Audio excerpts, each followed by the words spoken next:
Ada beberapa nasihat yang penting untuk diperhatikan oleh setiap suami dan istri, baik yang baru menikah maupun yang sudah lama menikah.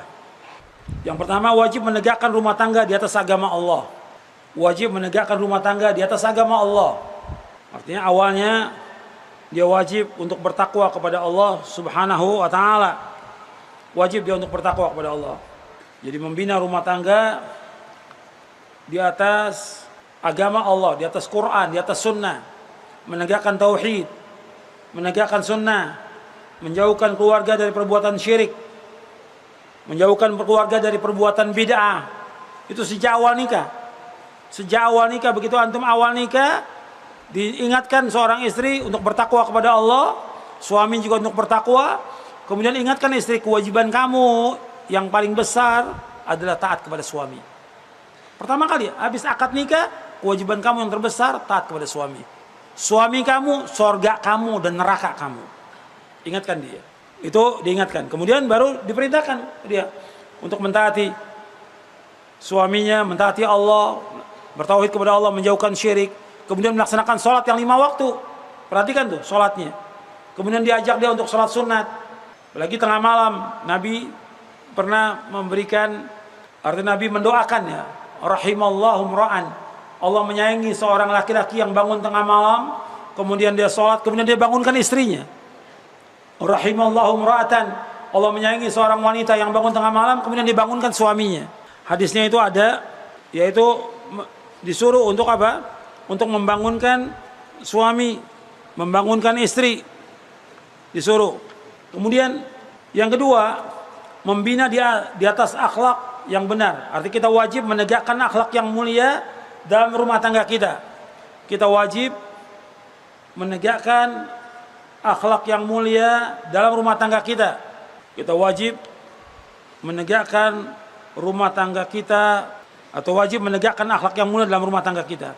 Ini penting ini. Sebab banyak istri atau suami yang tidak menegakkan akhlak ini. Akhlak ini penting. Karena mukmin yang sempurna imannya, yang paling baik akhlaknya. Nabi bersabda sallallahu alaihi wasallam, akmalul mu'mina iman ahsanum khuluqa wa khiyarukum khiyanukum linisaihim. Orang mukmin yang paling sempurna iman, yang paling baik akhlaknya. Dan orang yang paling baik dan terkalian yang paling baik kepada istri-istrinya. Jadi wajib kita menegakkan rumah tangga ini di atas akhlak yang mulia. Kita wajib menegakkan akhlak yang mulia dalam rumah tangga kita. Jadi bagaimana? Seperti seorang suami pulang dari kerja, dagang, usaha, ke rumahnya, ya senyum pada istrinya. Masuk rumah salam, senyum pada istrinya, menanyakan yang baik kepada istrinya, si istri menyambut yang baik kepada suaminya, tolong menolong dan yang lainnya. Sebab ada juga orang yang gak punya akhlak, pulang ke rumahnya dengan temannya, dengan teman sekerjanya, dia bisa senyum, ketawa, rahmah. Pulang ke rumahnya, istrinya caci maki, dilaknat, dimarahin. Ada nggak seperti itu?